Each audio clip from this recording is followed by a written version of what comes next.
and welcome back to Reading Club. So today I'm going to read you Harry Potter and the Prisoner of Azkaban, Chapter 12.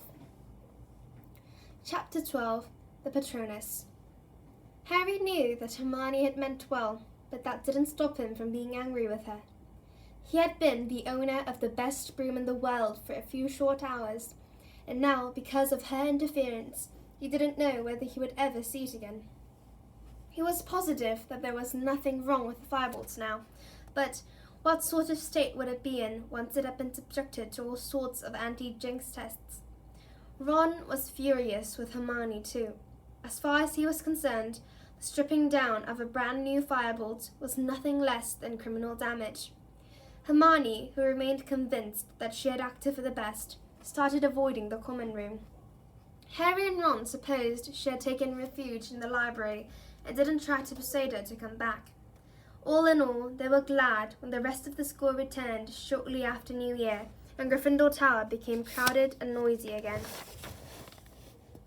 Word sought Harry out on the night before Tom started. "Had a good Christmas," he said, and then, without waiting for an answer, he sat down, lowered his voice, and said, "I've been doing some thinking over Christmas, Harry. After the last match, if the Dementors come to the next one, we can't afford you to, well..." Wood broke off, looking awkward. "I'm working on it," said Harry quickly. "Professor Lupin said he'd train me to ward off the Dementors. We should be starting this week. He said he'd have time after Christmas." "Ah," said Wood, his expression clearing. "Well, in that case, I really didn't want to lose you as a seeker, Harry. And have you ordered a new broom yet?"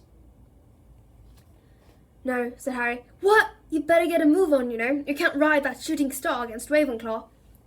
"He got a firebolt for Christmas," said Ron. "A firebolt? No, seriously, a real firebolt?"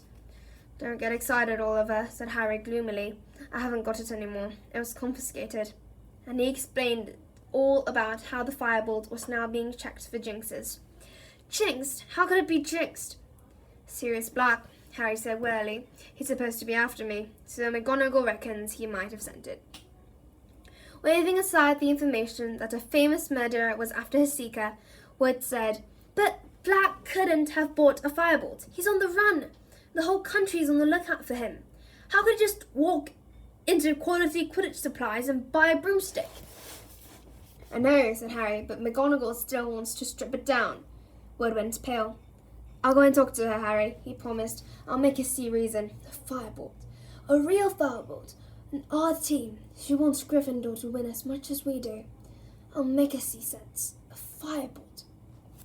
Classes started again the next day. The last thing anyone felt like doing was spending 2 hours on the grounds on a raw January morning, but Hagrid had provided a bonfire full of salamanders for their enjoyment, and they spent an unusually good lesson collecting dry wood and leaves to keep the fire blazing, while the flame-loving lizards scampered up and down the crumbling, white-hot logs. The first divination lesson of the new term was much less fun. Professor Trelawney was now teaching them palmistry, and she lost no time in informing Harry that he had the shortest lifeline she had ever seen. It was defense against the dark arts that Harry was keen to get to. After his conversation with Wood, he wanted to get started on his anti-dementor lessons as soon as possible. "Ah, yes," said Lupin, when Harry reminded him of his promise at the end of class. "Let me see. How about 8 o'clock on Thursday evening? The history of magic classrooms should be large enough. I'll have to think carefully about how we're going to do this. I can't bring a real Dementor into the castle to practice on." "Still looks ill, doesn't he?" said Ron as they walked down the corridor, heading to dinner. "What do you reckon's the matter with him?" There was a loud and impatient tut from behind them. It was Hermione, who had been sitting at the feet of a suit of armour, repacking her bag, which was so full of books it wouldn't close. "And what are you tutting at us for?" said Ron irritably. "Nothing," said Hermione in a lofty voice, heaving her bag back over her shoulder. "Yes, you were," said Ron. "I said I wonder what's wrong with Lupin, and you—" "Well, isn't it obvious?" said Hermione with a look of maddening superiority. "If you don't want to tell us, don't," snapped Ron. Fine, said Hermione haughtily, and she marched off. She doesn't know, said Ron, staring resentfully after Hermione. She's just trying to get us to talk to her again. At 8 o'clock on Thursday evening, Harry left Gryffindor Tower for the History of Magic classroom. It was dark and empty when he arrived, but he lit the lamps with his wand and had waited only 5 minutes when Professor Lupin turned up, carrying a large packing case which he heaved onto Professor Binns' desk. "What's that?" said Harry. "Another boggart," said Lupin, stripping off his cloak. "I've been combing the castle ever since Tuesday, and very luckily I found this one lurking inside Mr. Filch's filing cabinet. It's the nearest we'll get to a real Dementor. The boggart will turn into a Dementor when he sees you, so we'll be able to practice on him. I can store him in my office when we're not using him. There's a cupboard under my desk you'll like." "Okay," said Harry, trying to sound as though he wasn't a princess at all, and merely glad that Lupin had found such a good substitute for a real Dementor. So Professor Lupin had taken out his wand and indicated that Harry should do the same. "The spell I'm going to try and teach you is highly advanced magic, Harry, well beyond ordinary wizarding level. It is called the Patronus charm." "How does it work?" said Harry nervously. "Well, when it works correctly, it conjures up a Patronus," said Lupin, "which is a kind of anti-Dementor, a guardian that acts as a shield between you and the Dementor." Harry had a sudden vision of himself crouching behind a Hagrid-sized figure holding a large club. Professor Lupin continued, "The Patronus is a kind of positive force, a projection of the very things that the Dementor feeds upon: hope, happiness, the desire to survive, but it cannot feel despair, as real humans can, so the Dementors can't hurt it. But I must warn you, Harry, that the charm might be too advanced for you. Many qualified wizards have difficulty with it." "What does a Patronus look like?" said Harry curiously. "Each one is unique to the wizard who conjures it." "And how do you conjure it?" "With an incantation which will work only if you are concentrating with all your might on a single, very happy memory." Harry cast his mind about for a happy memory. Certainly nothing that happened to him at the Dursleys was going to do. Finally, he settled on the moment when he had first ridden a broomstick. "Right," he said, trying to recall as exactly as possible the wonderful soaring sensation of his stomach. "The incantation is this." Lupin cleared his throat. "Expecto Patronum." "Expecto Patronum," Harry repeated under his breath. "Expecto Patronum." "Concentrating on your happy memory?" Oh yeah, said Harry, quickly forcing his thoughts back to their first broom ride. Expecto Patronum.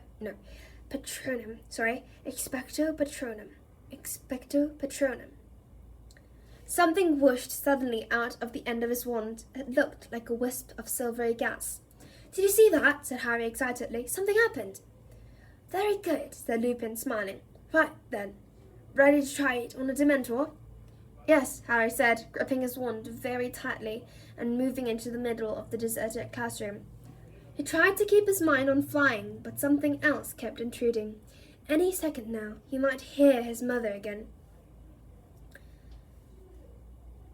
But he shouldn't think that, or he would hear her again, and he didn't want to.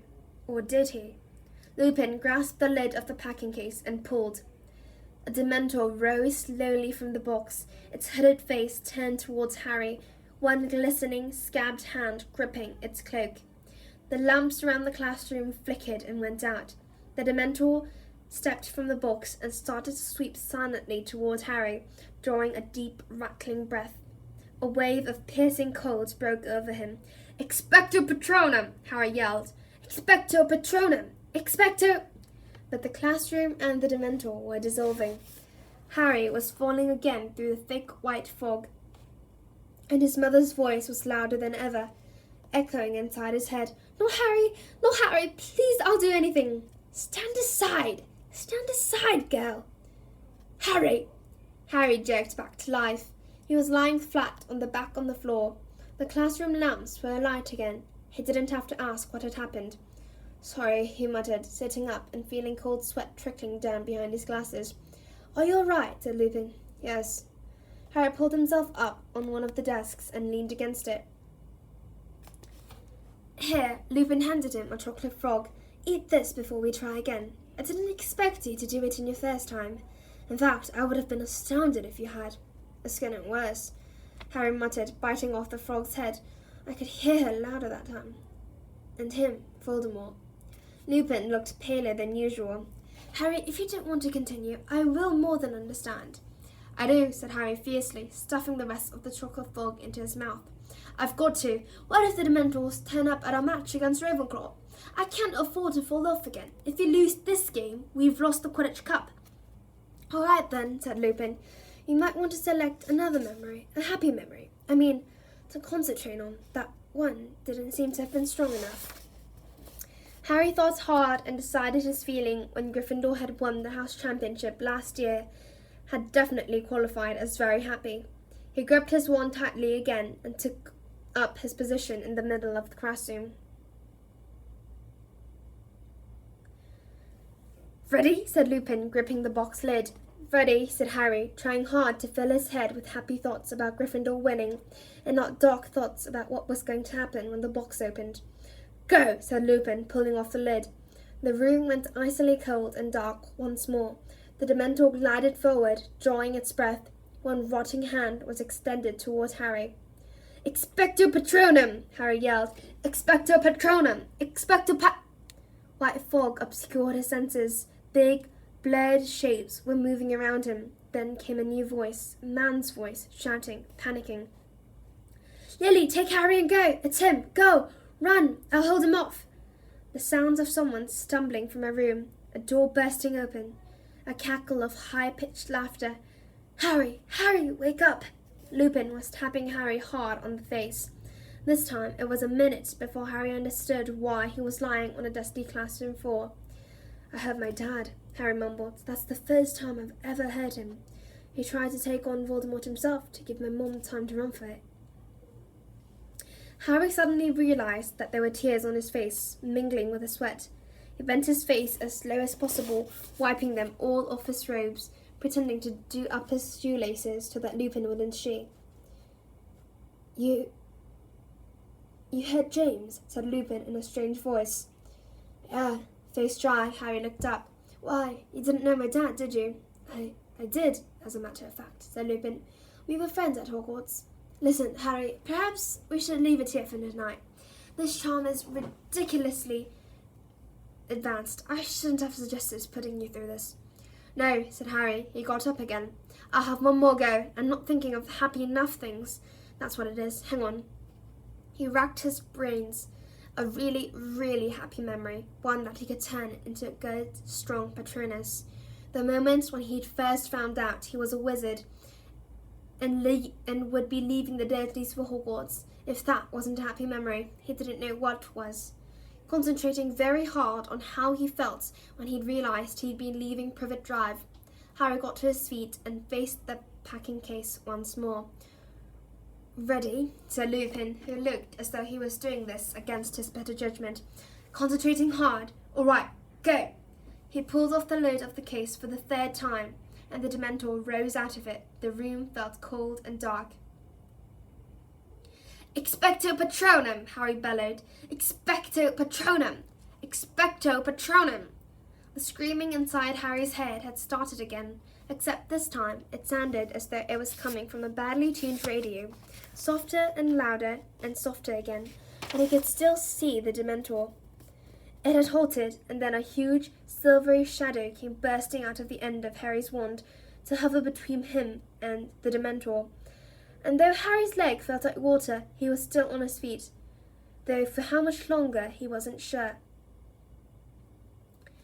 Ridiculous! Roared Lupin, springing forward. There was a loud crack, and Harry's cloudy Patronus vanished along with the Dementor. He sank into a chair, feeling as exhausted as if he'd just run a mile, and felt his legs shaking. Out of the corner of his eyes, he saw Professor Lupin forcing the wad back into the packing case with his wand. It had turned into a silvery orb again. Excellent, Lupin said, striding over to where Harry sat. Excellent, Harry. That was definitely a start. Can we have another go? Just one more go? Not now, said Lupin firmly. You've had enough in one night. Here. He handed Harry a large bar of Honeydukes' best chocolate. Eat the lot, or Madame Pomfrey will be after my blood. Same time next week? Okay, said Harry. He took a bite of the chocolate and watched Lupin extinguishing the lamps that had rekindled with the disappearance of the Dementor. A thought had just occurred to him. Professor Lupin, he said, if you knew my dad, you must have known Sirius Black as well. Lupin turned very quickly. What gives you that idea? He said very sharply. Nothing. I just knew they were friends at Hogwarts too. Lupin's face relaxed. Yes, I knew him, he said shortly, or I thought I did. You'd better be off, Harry. It's getting late. Harry left the classroom, walking along the corridor and around a corner, then took a detour behind a suit of armour and sank down on its plinth to finish his chocolate, wishing he hadn't mentioned Black, as Lupin was obviously not keen on the subject. Then Harry's thoughts wandered back to his mother and father. He felt strained and strangely empty, even though he was so full of chocolate. Terrible though it was to hear his parents' last moments replayed inside his head, these were the only times Harry had heard their voices since he was a very small child. But he'd never be able to produce a proper Patronus if he half wanted to hear his parents again. They're dead, he told himself sternly. They're dead, and listening to echoes of them won't bring them back. You'd better get a grip on yourself if you want that Quidditch cap. He stood up, crammed the last bit of chocolate into his mouth, and headed back to Gryffindor Tower. Ravenclaw played Slytherin a week after the start of term. Slytherin won, though narrowly. According to Wood, this was good news for Gryffindor, who would take second place if they beat Ravenclaw too. He therefore increased the number of team practices to 5 a week. This meant that with Lupin's anti-Dementor classes, which in themselves were more draining than 6 Quidditches practice, Harry had just 1 night a week to do all his homework. Even so, he wasn't showing the strain nearly as much as Hermione, whose immense workload finally seemed to be getting to her. Every night, without fail, Hermione was to be seen in a corner of the common room, several tables spread with books, arithmetic charts, rune dictionaries, diagrams of muggles lifting heavy objects, and file upon file of extensive notes. She barely spoke to anybody and snapped when she was interrupted. How's she doing it? Ron muttered to Harry one evening as Harry sat finishing a nasty essay of undetectable potions for Snape. Harry looked up. Hermione was barely visible behind a tottering pile of books. Doing what? Getting to all her classes, Ron said. I heard her talking to Professor Vector, that arithmetic witch, this morning. They were going on about yesterday's lesson, but Hermione can't have been there, because she was with us in the care of magical creatures. And Erin Macmillan told me she'd never missed a Muggle Studies class. Half of them were at the same time as divination, and she's never missed one of them either. Harry didn't have time to fathom the mystery of Hermione's impossible schedule at the moment. He really needed to get on with Snape's essay. 2 seconds, however, he was interrupted again, this time by Wood. Bad news, Harry. I've just been to see Professor McGonagall about the Firebolt. She, got a bit shady with me. Told me I'd got my priorities wrong. Seemed to think I cared more about winning the cup than I do about you staying alive. Just because I told her I didn't care if it threw you off, as long as you caught the snitch first. Wood shook his head in disbelief. Honestly, the way she was yelling at me, you'd think I'd said something terrible. Then I'd ask her how much longer she was going to keep it. He screwed up his face and imitated Professor McGonagall's severe voice. As long as necessary, Wood. I reckon it's time you ordered a new broom, Harry. There's an order from at the back of which broomstick. You could get a number 2001, like Malfoy's got. I'm not buying anything Malfoy thinks is good, said Harry flatly. January faded imperceptibly into February, with no change in the bitterly cold weather. This time, the match against Ravenclaw was drawing nearer and nearer, but Harry still hadn't ordered a new broom. He was now asking Professor McGonagall for news of the Firebolt after every Transfiguration lesson, Ron standing hopefully at his shoulder, Hermione rushing past with her face averted. No, Potter, you can't have it back yet, Professor McGonagall told him the 12th time this happened, before he'd even opened his mouth. We've checked for most of the usual cases, but Professor Flitwick believes the broom might be carrying a hurling hex. I shall tell you once we've finished checking it. Now, please stop badgering me." To make matters even worse, Harry's anti-dementor lessons were not going nearly as well as he had hoped. Several sessions on, he was able to produce an distant, silvery shadow every time the bot Dementor approached him, but his Patronus was too feeble to drive the Dementor away. All it did was hover like a transparent cloud, draining Harry of energy as it fought to keep it there. Harry felt angry with himself, guilty about his secret desire to hear his parents' voice again. "You're expecting too much of yourself," said Professor Lupin sternly in their 4th week of practice. For a 13-year-old wizard, even an indistinct Patronus is a huge achievement. "You aren't passing out anymore, are you?" "I thought a Patronus would charge the Dementor down or something," said Harry dispiritedly. "Make them disappear." "The true Patronus does do that," said Lupin, "but you've achieved a great deal in a very short space of time. If the Dementors put in an appearance at your next Quidditch match, you will be able to keep them at bay long enough to get back to the ground." "You said it's harder if there are loads of them," said Harry. "I have complete confidence in you," said Lupin, smiling. "Here, you've earned a drink, something from the 3 broomsticks. You wouldn't have tried it before." He pulled 2 bottles out of his briefcase. "Butterbeer," said Harry, without thinking. "Yeah, I like that stuff." Lupin raised an eyebrow. "Oh, Ron and Hermione brought me some back from Hogsmeade," Harry lied quickly. "I see," said Lupin, though he still looked slightly suspicious.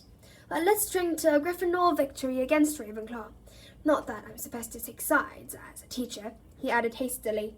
They drank the butterbeer in silence until Harry voiced something he'd been wondering about a while. "What's under Dementor's hood?" Professor Lupin lowered his bottle thoughtfully. Well, the only people who really know are in no condition to tell us. You see, the Dementor lowers its hood only to use its last and worst weapon." "What's that?" "They call it the Dementor's kiss," said Lupin with a slightly twisted smile. It's what Dementors do to those they wish to destroy utterly. I suppose there must be some kind of mouth under there, because they clamp their jaws upon the mouth of the victim and suck out the soul." Harry accidentally spat out a bit of butterbeer. "What? They kill—" "Oh no," said Lupin. "Much worse than that. You can exist without your soul, you know, as long as your brain and heart are still working. But you'll have no sense of self anymore, no memory, no anything. There's no chance at all of recovery. You'll just exist as an empty shell. And your soul is gone forever, lost." Lupin drank a little more butterbeer, then said, "It's the fate that awaits Sirius Black. It was in the Daily Prophet this morning. The Ministry have given the Dementors permission to perform it if they find him." Harry sat stunned for a moment at the idea of someone having their soul sucked out of their mouth, but then he thought of Black. "He deserves it," he said suddenly. "You think so?" said Lupin lightly. "Do you really think anyone deserves that?" "Yeah," said Harry, "definitely. For some things." He would have liked to have told Lupin about the conversation he overheard about Black and the 3 broomsticks, about Black betraying his mother and father, but it would have involved revealing that he'd gone to Hogsmeade without permission, and he knew Lupin wouldn't be very impressed by that. So he finished his butterbeer, thanked Lupin, and left the History of Magic classroom. Harry half wished that he hadn't asked what was under a Dementor's hood. The answer had been so horrible, and he was so lost in unpleasant thoughts of what it would feel like to have your soul sucked out of you that he walked headlong into Professor McGonagall halfway up the stairs. "Do watch where you're going, Potter." "Sorry, Professor." "I've just been looking for you in the Gryffindor common room. Well, here it is. We've done everything we could think of, and there doesn't seem to be anything wrong with it at all. You've got a very good friend somewhere, Potter." Harry's jaw dropped. She was holding out his firebolt, and it looked as magnificent as ever. "I can have it back," Harry said weakly. "Seriously?" "Seriously," said Professor McGonagall, and she was actually smiling. I dare say you'll need to get the feel of it before Saturday's match, won't you? And Potter, do try and win, won't you? Or it will be out of the running for the 8th year in a row, as Professor Snape was kind enough to remind me only last night. Speechless, Harry carried the fireballs back upstairs toward Gryffindor Tower. As he turned a corner, he saw Ron dashing toward him, grinning from ear to ear. She gave it to you? Excellent! Listen, can I have a go on it tomorrow? Yeah, anything, said Harry, his heart lighter than it had been in a month. You know what? You should make up with Hermione. She was only trying to help. Yeah, all right, said Ron. She's in the common room now, working for a change. They turned into a corridor to Gryffindor Tower and saw Neville Longbottom, pleading with Star Cardigan, who seemed to be refusing his entrance. I wrote them down, Neville was saying tearfully, but I must have dropped them somewhere. A likely tale, roared Sir Cardigan. Then, spotting Harry and Ron, Good evening, my fine young yeoman. Come clap this loon in irons. He is trying to force entry to the chambers within. Oh, shut up, said Ron, as he and Harry drew level with Neville. I've lost the passwords, Neville told them miserably. I made him tell me the passwords that he was going to use this week because he keeps changing them, and I don't know what I've done with them. Oddsbodikins, said Harry to Sir Cardigan, who looked extremely disappointed and reluctantly swung forward to let them into the common room. There was a sudden, excited murmur as every head turned. In the next moment, Harry was surrounded by people exclaiming over his fireballs. Where'd you get it, Harry? Will you let me have a go? Have you ridden it yet, Harry? Ravenclaw have no chance. They're all on clean sweep 7s. Can I just hold it, Harry? After 10 minutes or so, during which the fireballs was passed around and admired from every angle, the crowd dispersed and Harry and Ron had a very clear view of Hermione, the only person who hadn't rushed over to them, bent over her work and carefully avoiding their eyes. Harry and Ron approached her table, and at last she looked up. I got it back, said Harry, grinning at her and holding up the fireball. See, Hermione, there wasn't anything wrong with it, said Ron. Well, there might have been, said Hermione. I mean, at least you now know that it's safe. Yeah, I suppose so, said Harry. I'd better put it upstairs. I'll take it, said Ron eagerly. I've got to give Scabbers it rat tonic. He took the firebolt and, holding it as if it was made of glass, carried it away to the boys' staircase. Can I sit down then? Harry asked Hermione. I suppose so, said Hermione, moving a great stack of parchment off a chair. Harry looked around at the cluttered table and the long arithmetic essay on which the ink was still glistening, at the even longer Muggle Studies essay, explained why Muggles need electricity, and at the rune translation Hermione was now poring over. How are you going through all of this stuff? Harry asked her. Oh, well, working hard, said Hermione. Close up, Harry saw that she looked almost as tired as Lupin. Why don't you just drop a couple of subjects? Harry asked, watching her lifting books as she searched for her rune dictionary. I couldn't do that, said Hermione, looking scandalized. Arithmetic looks terrible, said Harry, picking up a very complicated-looking number chart. Oh no, it's wonderful. It's my favourite subject. But exactly what was wonderful about arithmetic, Harry never found out. At that precise moment, a strangled yell echoed down the boys' staircase. The whole common room fell silent, staring, petrified at the entrance. Then came hurried footsteps, growing louder and louder, and then Ron came leaping into view, dragging with him a bedsheet. Look! He bellowed, striding over to Hermione's table. Look! He yelled, shaking the sheets in her face. Ron, what? Scabbers! Look! Scabbers! Hermione was leaning away from Ron, looking utterly bewildered.